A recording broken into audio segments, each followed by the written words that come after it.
ये देखो, देख रहे हो, ये कितनी सारी है। 0 पावर का आंखों की लेजर सर्जरी करवाई है। क्या सर्जरी के बाद इतने सारे मल्टीविटामिन्स खाने पड़ते हैं क्या?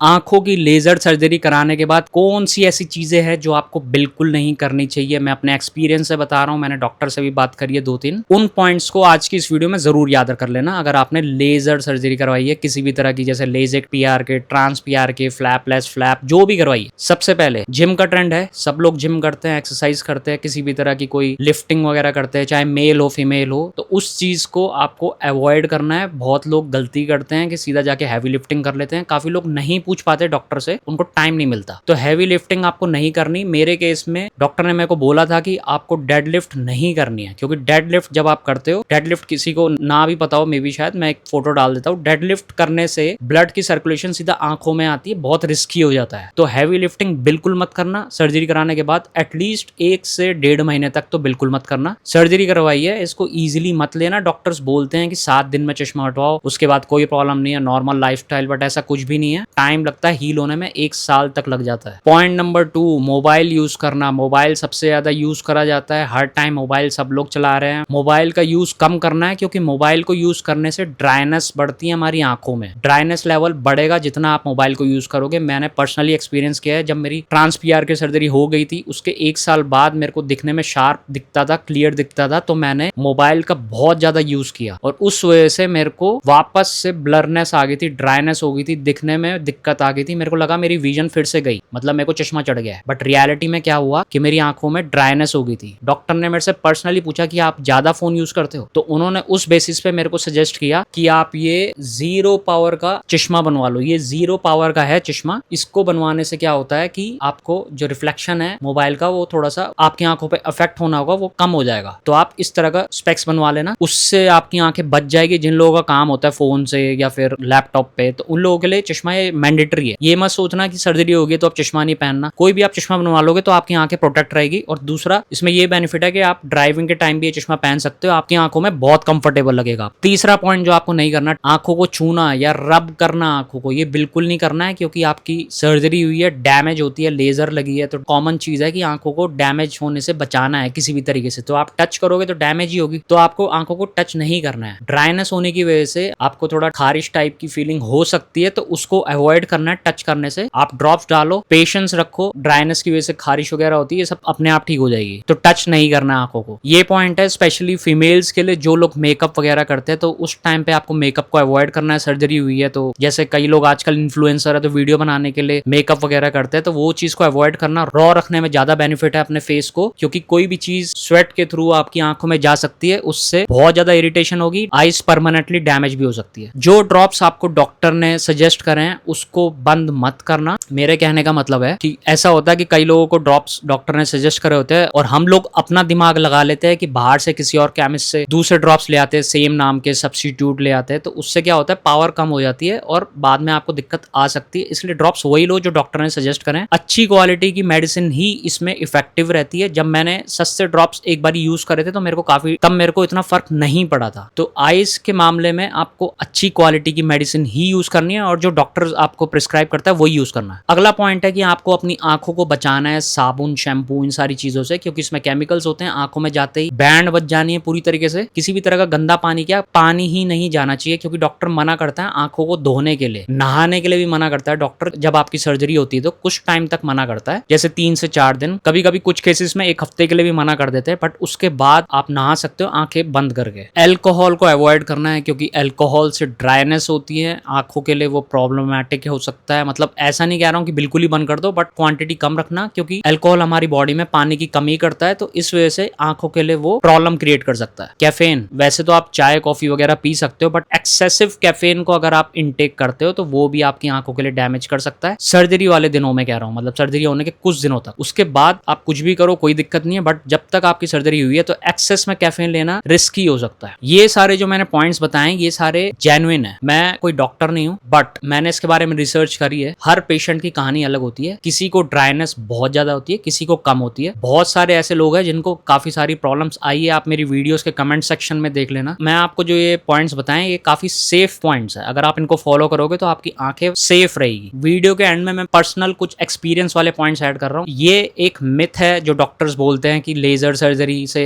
1 हफ्ते में आंखें ठीक हो जाती है, ड्राइनेस खत्म हो जाती है, क्लियर दिखता है। ये सब मिथ है। टाइम लगता है अच्छा खासा। रिकवरी में 1 साल तक लग जाता है। मैं जेन्युइनली बता रहा हूँ, पूरी आइज रिकवरी में 1 साल लग जाता है। तो पेशेंस रखना बहुत जरूरी है। तभी प्लान करो जब आपका कोई मेजर इवेंट ना आने वाला हो लाइफ में। बाकी अगली वीडियो में जो बनाऊंगा उसमें मैं डाइट के बारे में बताऊंगा जो आपको फॉलो करनी चाहिए अगर आप लेजर सर्जरी करवाते हो। तो मिलेंगे अगली वीडियो में। बाय।